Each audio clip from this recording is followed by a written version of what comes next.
Hello and welcome back to my YouTube channel. तो जी, हुआ मैच कल, क्योंकि 12 तो बज चुके हैं, साउथ अफ्रीका और ऑस्ट्रेलिया का। तो इस मैच में क्या होना था और क्या हुआ, क्या हो गया, सही है ना, किसने सोचा था। सबको ये तो पता था कि भाई ये बहुत ही कोई इंटरेस्टिंग तरीन मैच होने वाला है, बहुत ही फाइटिंग मैच होने वाला है दोनों टीमों की तरफ से, क्योंकि दोनों टीमें जो हैं अपने पीक पे हैं। हर डिपार्टमेंट में बैटिंग, बॉलिंग, फील्डिंग पीक पे जा रहे हैं। और सब यही एक्सपेक्ट कर रहे थे कि यार जो भी जीतेगा it's gonna be a tough one for India. लेकिन कुछ कुछ अगर आप एक रेशियो पे देखा जाए, कि स्केल पे देखा जाए, तो ज़्यादातर जो है लोग यही चाह रहे थे कि साउथ अफ्रीका जो है वो जीत के आज का मैच इंडिया के साथ फाइनल खेले। और वो आपने उसका प्रूफ ग्राउंड में भी देखा मैच के दौरान, कि कितना सपोर्ट, टोटली 100% सपोर्ट जो है वो साउथ अफ्रीका को ही मिल रहा था। जब ऑस्ट्रेलिया की तरफ से कोई विकेट जाती थी तो शोर होता था, जब ऑस्ट्रेलिया को चौका या छक्का मारता था तो सन्नाटा हो जाता था। तो इट क्लियरली शोड के the Indian crowd and Indian fans were totally supporting south Africa, और वो ऑस्ट्रेलिया के टोटली खिलाफ जा रहे थे। मैच शुरू हुआ, ठीक है ना, जिस तरह से मैच को शुरू होना चाहिए था उस तरह बिल्कुल भी नहीं हुआ। क्योंकि सबसे पहले बात करते हैं कि क्विंटन डिकॉक आए और बवूमा आए, ठीक है ना। सबको यही पता था कि भाई देखो होता क्या है कि साउथ अफ्रीका के ना क्विंटन डिकॉक जो हैं, हर मैच में जो ना इस वर्ल्ड कप में हर टीम की तरफ से एक बंदा या एक से ज़्यादा बंदे जो है ना वो ऐसे निकल कर आए हैं जिन्होंने दिखाया कि उनकी प्रेजेंस से या उनके होने से या उनके स्कोर करने से या उनकी बॉलिंग अच्छी होने की वजह से टीम जो है वो जीत जाती है। यू कम टू नो कि हाँ यार इस टीम ने जीतना है। तो क्विंटन डिकॉक जो है he was one of them. जिस तरह से उन्होंने 4 सेंचुरीज मारी हैं इस वर्ल्ड कप के अंदर, ठीक है, और हमेशा ज़बरदस्त किस्म का स्टैंड दिया है। और जो जिस साउथ अफ्रीका को हम लोग नहीं जानते थे, जिस एग्रेशन से वो खेलना शुरू होते हैं पावर प्ले में, तो उन्होंने एक बहुत ही खूबसूरत एक पूरा थ्रू आउट द सीरीज़ एक दिखाया कि भाई ये 400 स्कोर करना या 350 स्कोर करना हमारे लिए कोई मसले की बात नहीं है। लेकिन ये तभी पॉसिबल हो सका जब क्विंटन डिकॉक ने रन किए, ठीक है। अच्छा, अभी क्या है कि जो बबूमा है, बबूमा को बहुत ज़्यादा जो है वो शुक्र अदा करना चाहिए कि यार वो पाकिस्तान टीम का कैप्टन नहीं है। क्योंकि अगर तो वो पाकिस्तान टीम का कैप्टन होता तो उसकी अभी तक जो है ना ज़िंदगी अजाब हो चुकी होती, ठीक है ना। उसे भी क्रिकेट छुड़वा के उसको किसी दूध की दुकान में बिठाया था कि भाई यहाँ बैठ के ना तो दूध और दही बेच, ठीक है ना। But thankfully he is in south African team, तो उसको इतने बुरे तरीके से ट्रीट नहीं किया गया, ना ही उसको किया जाएगा। Through out the World cup जो है बबूमा की फॉर्म बहुत बुरी रही, ठीक है ना। आप उसको कंपेयर नहीं कर सकते कि बाबर आजम टाइप की थी। बाबर आजम ने फिर भी खेला, 50 हमारी सब कुछ किया, बबूमा से तो बिल्कुल भी नहीं खेला गया, ठीक है। तो वही हुआ कि यार इतना पता नहीं किस बात का प्रेशर उन्होंने लिया हुआ था।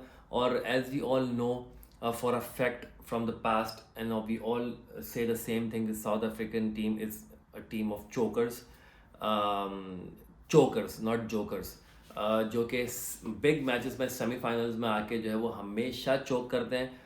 और उनको जो है ना नहीं समझ में आती कि हमें क्या क्या प्रॉब्लम है, और वो उस वजह से फाइनल्स में नहीं पहुंच पाते, इसी वजह से वो ट्रॉफी भी नहीं ले पा रहे।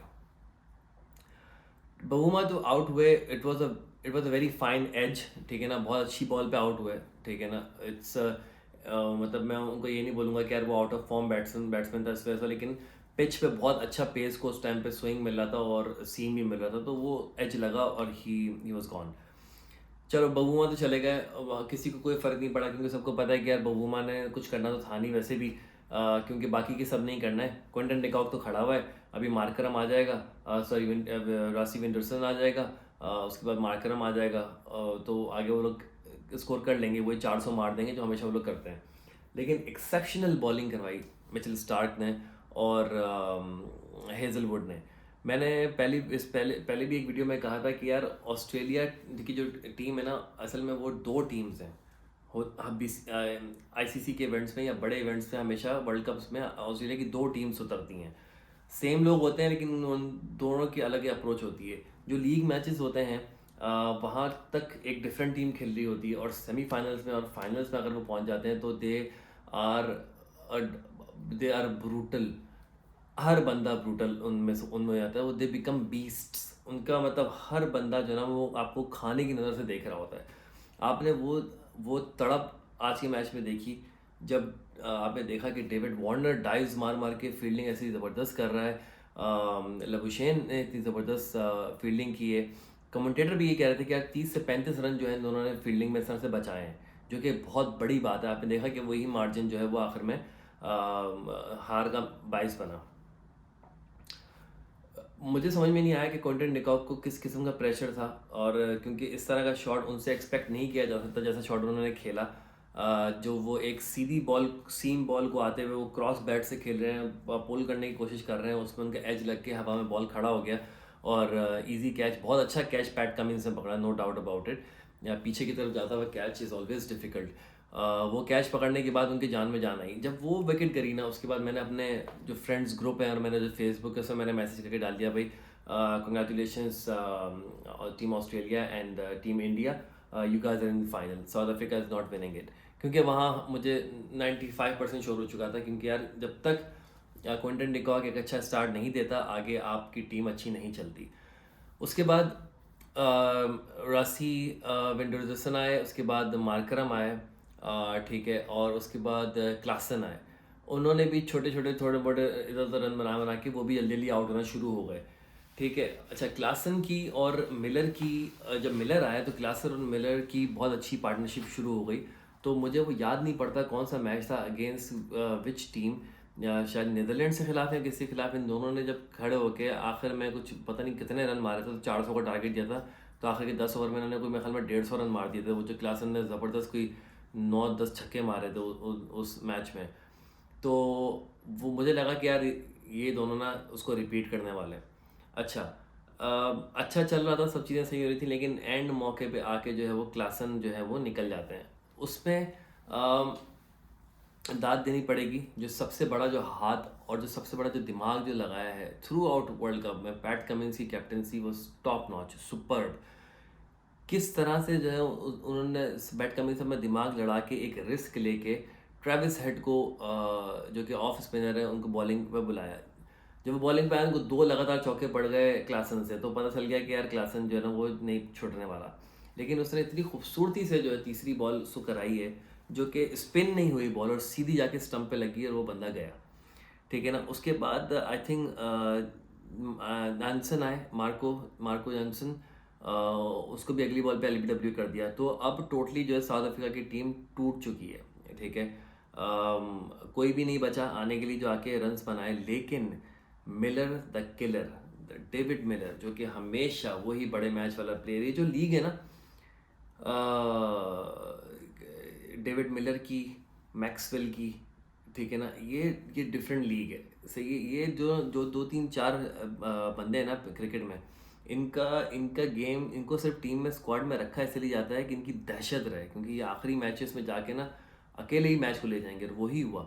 मिलर ने किस खूबसूरती से उस पिच पे जहाँ पे कोई टिक ही नहीं पा रहा, आप उसको जो है वो उसने सेंचुरी मारी है, और एक अच्छा हैंडसम टोटल, डिफेंडेबल टोटल बना दिया एक सेमीफाइनल के हिसाब से, 212 रन। अच्छा, सब आउट होते रहे। उसके बाद केशव महाराज भी आया, वो भी कुछ नहीं कर पाया। तबरेज़ शमसी आया, वो भी कुछ नहीं कर पाया। रबाडा भी कुछ नहीं कर पाया। फिर शुरू होती है ऑस्ट्रेलिया की बैटिंग। अच्छा, जब ऑस्ट्रेलिया की बैटिंग शुरू होती है तो उससे पहले सब बोल चुके हैं कि भाई 212 भी कोई स्कोर होता है, इसको ना भी वन साइडेड अफेयर, ख़त्म हो जाएगा ये, तो ख़त्म कर देंगे। और वही हुआ। डेविड वार्नर ने और ट्रेविस हेड ने जिस तरह गेम की शुरुआत की है, और जो पावर प्ले में दे दनादन रबाडा को मारे हैं, और मार्को एंसन को मारे हैं, सही है ना। उसके बाद जो उन्होंने 5 ओवर में, हमें 60 या 6 ओवर में 60 रन बना दिए, तो उसके बाद तो मैच आपका गया ना हाथ से। कितने रन रह गए आराम से, वो हंसी खेली सब कुछ कर रहे हैं, ड्रेसिंग रूम का माहौल भी बड़ा खुश है, सब बहुत खुश हैं, वो भी, उनको भी मज़ा आ रहा है, क्रीज पे वो लोग भी खेल रहे हैं, सब चीज़ें कर रहे हैं। अच्छा, बड़ी देर से अकल आई बबूमा को कि यार जब ये मेरे पेसर्स पिट रहे हैं तो मैं स्पिनर लेकर आता हूँ। मुझे एक बात की समझ में ये नहीं आई कि आपके पास टीम में इस वक्त वो वाला स्पिनर है जो कि आईसीसी की रैंकिंग पे नंबर 1 पर है। ऐसा बहुत कम होता है कि कोई स्पिनर जो है वो आईसीसी की रैंकिंग, बॉलर्स की रैंकिंग में नंबर 1 हो। ज़्यादातर पेसर्स ही रहते हैं, शाहिन अफरीदी रहता है, मोहम्मद सिराज रहता है, इस तरह से। लेकिन आपका आपका left arm spinner Keshav Maharaj number 1 है आईसीसी पे। आप उसको क्यों नहीं लेकर आ रहे जब आपने देखा कि पिछली इनिंग में बॉल कितना टर्न हो रहा था ट्रेविस हेड का, ठीक है ना। आप देख रहे हो ये चीज़, तो आप उसको केशव महाराज को अगर आप लेकर आते 5वें या 6ठे ओवर के अंदर तो things would have been different. लेकिन आपने अक्लमंदी दिखाई, आप स्पिनर को लेकर आए, इसको केशव महाराज को नहीं, आप मार्करम को लेकर आए। वही हुआ, मार्करम आता है, अपनी पहली बॉल डाली है उसने, पहली बॉल डाली और डेविड वार्नर बोल्ड, ठीक है ना। तो वो एकदम से एक बल्ब ऑन हुआ, एक रोशनी की किरण निकल के आई कि वाह ओके, स्पिन काम कर रही है। अच्छा, वो जाते हैं, उसके बाद मिच मार्श आए। मार्श आते हैं तो वो स्पिन को अच्छा खेल लेता है, सब कुछ हो जाता है। उसके बाद जो है ना, बउआ फिर अच्छी कैप्टनसी, एक चेंज लेकर आता है कि वो वापस पेसर को ले आता है, कोई सी आ जाता है वापस बॉल डालने के लिए, और उसको जो है मिच मार्श ऑफ साइड पर ड्राइव करते हैं, सीधा हाथों में कैच चला जाता है, वो भी आउट होकर निकल लेते हैं। अच्छा, ट्रेविस हेड जो दूसरे एंड से अच्छा खेल रहा है, मारे जा रहा है, सब कुछ कर रहा है, सारी चीज़ें कर रहा है, लेकिन अभी जो है बैट्समैन की लाइन लगना शुरू हो गई है। अच्छा, उसके बाद लबुशेन आया। जो ये मैच इतना फंसा है ना, और जो मैच में इतनी जो टेंशन और इतनी ज़्यादा जो प्रॉब्लम्स आई हैं ना, और जो इतना एंड तक खिंच के गया ना मैच, उसका कसूरवार सिर्फ और सिर्फ मेरी नज़र में वो मार्नस लबुशेन है। क्यों? क्योंकि आज उसका रोल था, आज उसकी टाइप ऑफ क्रिकेट खेलने का टाइम था, जहाँ पर उसको द वे ही प्लेज, उसका जो नेचुरल गेम है उसको वो खेलना था कि डॉट्स करे, सिंगल्स निकाले, गंदी बॉल को बाउंड्री मारे, ज़्यादा गंदी बॉल को छक्का मारे और मैच को ख़त्म करे, इतने से रन लगे हुए। लेकिन उसने अच्छा किया, बहुत अच्छा खेला उसने, हर लिहाज से उसने संभाल के रखा, सब कुछ किया, लेकिन पता नहीं कहाँ से उसके दिमाग में ये फितूर आया है, ये अजीब से शैतान आया उसके दिमाग में, या क्या उसको पड़ी है, या क्या उसको सूझी है कि भाई साहब जो है वो देख रहे हैं कि स्पिनिंग ट्रैक है, उस पर आप रिवर्स स्वीप मार रहे हो। आप देख रहे हो कि केशव महाराज की और तबरेज़ शम्सी की बॉल कितना स्पिन कर रही है, ठीक है ना। आपको समझ में नहीं आ रही है बॉल, और आप उनको स्वीप मार रहे हो, आउट हो गए, एलबीडब्ल्यू हो गए। तबरेज़ शम्सी ने इतनी खूबसूरत लेग स्पिन कराई है कि खेलना मुश्किल हो गया सबके लिए। फिर आते हैं the great Baahubali, the Maxwell, Glenn Maxwell. अब जब ग्लेन मैक्सवेल आते हैं, सबकी यही उम्मीदें हैं कि यार जहाँ से छोड़ के गया था मैच में अफगानिस्तान वाले, वहीं से शुरू करेगा आके, और उसके भी दिमाग में यही था कि मैं वहीं से शुरू करूँगा। लेकिन हुआ क्या, बहुत ज़्यादा शायद वो इमोशंस में बह गया, या वो बहुत ज़्यादा शायद ओवर कॉन्फिडेंट हो गया।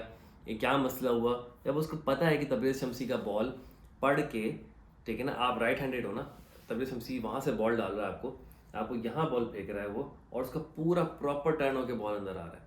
तो जब एक बॉलर आपको वहाँ से बॉल फेंक रहा है, उसका पढ़ के टर्न आपके अंदर वापस आ रहा है, तो कौन है वो इंसान दुनिया में जो अपना बैक फुट पे जाके अपने पूरे स्टंप्स दिखा देगा। डेफिनेटली आप बोल्ड होगे, या आपका एज निकल जाएगा, यहाँ से नहीं खेली जाएगी। तो उसने बहुत ही लेज़ी तरीके से वो बोल्ड हो गया, 1 रन बनाया, 2-3 रन बनाए, वट एवर। अच्छा, अब जो है वो टेंशन जो है वो 50% बढ़ चुकी है ऑस्ट्रेलिया और साउथ अफ्रीका के बीच में, ठीक है ना। साउथ अफ्रीका और इंडियन क्राउड का सपोर्ट साउथ अफ्रीका को मिलना दोबारा शुरू हो गया है, they are back in game, क्योंकि अभी क्रीज पे सिर्फ खड़ा हुआ है ट्रेविस हेड और स्टीव स्मिथ खड़ा हुआ है। स्मिथ की परफॉर्मेंस जो है वो throughout the World Cup बहुत ही अजीब सी रही, इतना कोई ख़ास वो नहीं कर सका, लेकिन आज उसका भी टाइम था, उसने बहुत अच्छा डिफेंड किया, बहुत अच्छा खेला, नहीं सही तरह से स्कोर कर पाया, लेकिन इट्स ओके, वहाँ तक ले जाने में साथ दिया उसका स्मिथ ने, उसका लबुशेन के साथ पहले पार्टनरशिप की, और उसके बाद जो है जो बंदा आया बैटिंग करने, मेरे लिए he is the match winner, वो है इंग्लिश। जब इंग्लिश आया है ना बैटिंग करने के लिए, तो मैं भी उसको देख के थोड़ा सा हैरान हो गया, और कमेंटेटर्स भी सेम बात कर रहे थे कि यार एक पूरी ऑस्ट्रेलियन टीम की शक्ल पे ना कुछ थोड़ी सी टेंशन दिखना शुरू हो गई, लेकिन इस बंदे की शक्ल पे बिल्कुल भी कोई टेंशन नहीं है। ही इज़ सो कूल, सो काम, सो कलेक्टिव, और वो जिस तरह से उसने स्पिन को डिफेंड किया है तबरेज़ शमसी की और केशव महाराज की, जिस तरह उसने सारे ओवर उनके निकाले हैं, खूबसूरत तरीन गेम उसने दिखाया है अपना, बहुत ही प्यारा गेम दिखाया उसने। उसको पता है कि उसके साथ उस वक्त स्टार्क खेल रहा था जो कि टेल एंडर है, ठीक है ना, और तो उसको पता था कि यार मुझे किस तरह से इस चीज़ को आगे लेके जाना है। मेरे सारे बैटर्स जो हैं वो आउट हो चुके हैं और मुझे ये अब निकालना है। तो एक सिचुएशन ऐसी आ गई थी कि आपको कोई हमें 30-35 रन चाहिए थे और आपके पास 20 ओवर पड़े हुए थे, ऐसा कुछ था, ठीक है ना। तो मतलब आप बोलो यार कि ऑस्ट्रेलियन टीम के लिए तो एक ओवर का काम है, लेकिन पिच ने जिस तरह से रिएक्ट किया है उसके बाद सबके जो है ना, सब हक्के बक्के हो गए थे। It was a nail biting situation, जहाँ पर मतलब आपको लग रहा था कि अभी कुछ हुआ, अभी कुछ हुआ, अभी कुछ हुआ, और south Africa took it till the end. आप ये देखो कि एंड में आके किस तरीके से कामनेस से पैट कमिंस ने और स्टार्क ने खेला है। पैट कमिंस एक वो बंदा है जो कि ओवर शेडोड है, जो अंडर शेडो है, जिसको कोई नहीं देखता, जिसकी कोई बात नहीं समझता या कोई प्रेज नहीं करता, लेकिन he is the man for Australia. जिस तरह से वो लीडरशिप करता है, जिस तरह से वो कैप्टनसी करता है, और जिस तरह से उसने अफगानिस्तान वाले मैच में मैक्सवेल के साथ आके डिफेंड किया था, 68-70 बॉल्स पे 10 रन बनाते ताकि मैक्सवेल दूसरे एंड से जो अपना अनलीश हो सके, और जिस तरह से आज उसने रन पूरे की करके ऑस्ट्रेलिया को जितवाया है, all credit goes to him. तो overall it was a great match of cricket. One sided तो कहीं से भी नहीं था, और जो वही बात है कि पैसा वसूल परफॉर्मेंसेस थी दोनों तरफ से। और हमने इस वर्ल्ड कप में देखा कि भाई जो लो स्कोरिंग टोटल्स होते हैं वो सबसे ज़्यादा डेंजरस होते हैं। 350-400 तो लोग आराम से चेस करके चले गए इस वर्ल्ड कप में, लेकिन जो भी स्कोर 200 से ऊपर और 250 के नीचे रहा है ना, वो बहुत ही कंपैरेटिव रहा है, बहुत ही डेंजरस रहा है, और उसके ऊपर उसको कंप्लीट करते करते जो है ना वो अच्छे अच्छों का पानी निकल गया। तो ये थी आज के यानी कि कल के मैच की, जो कि सेमीफाइनल नंबर 2 था ऑस्ट्रेलिया और साउथ अफ्रीका के बीच में, उसके बारे में डिस्कशन, मेरे ओपिनियन, मेरे एनालिसिस, और जो कुछ भी मैंने फील किया and what I saw through out the match, वो मैंने डिस्कस किया, आप लोगों को बताया। नेक्स्ट वीडियो में I am gonna come up with my predictions for the great final between India and Australia. Prediction ऐसी नहीं होगी कि मैं आके बताऊंगा कि भाई इंडिया जीत रहा है या ऑस्ट्रेलिया जीत रहा है। I will tell you the facts जो मैं सोचता हूँ कि है। I will compare the players one by one, and I will discuss कि किसका क्या पोटेंशियल है, कौन कहाँ पर कितना ख़तरनाक हो सकता है, किसको कहाँ पर रोकना है, किसको कहाँ पर चलाना है, और किसको कहाँ इस्तेमाल करना है। ऑब्वियसली मैं ये एडवाइस किसी को दे नहीं सकता क्योंकि I am not of that calibre, लेकिन मेरी जो क्रिकेट नॉलेज है या जो मैं थ्रू आउट फॉलो करता हुआ आ रहा हूँ, जो मैंने इंडिया टीम में और ऑस्ट्रेलिया टीम के अंदर चीज़ें देखी हैं, मैं उनको हाईलाइट करूँगा और मैं बताऊँगा कि क्या प्रेडिक्शन होगी। I will be really honest, और फिर देखते हैं कि उसका क्या रिजल्ट निकलता है। उसके बाद जो रिजल्ट निकलेगा I will come back with another video, और मैं कंपेयर करूँगा अपनी प्रेडिक्शन और जो मैच का रिजल्ट आएगा उससे। तो yeah, that's it for this video. Thank you so much for watching.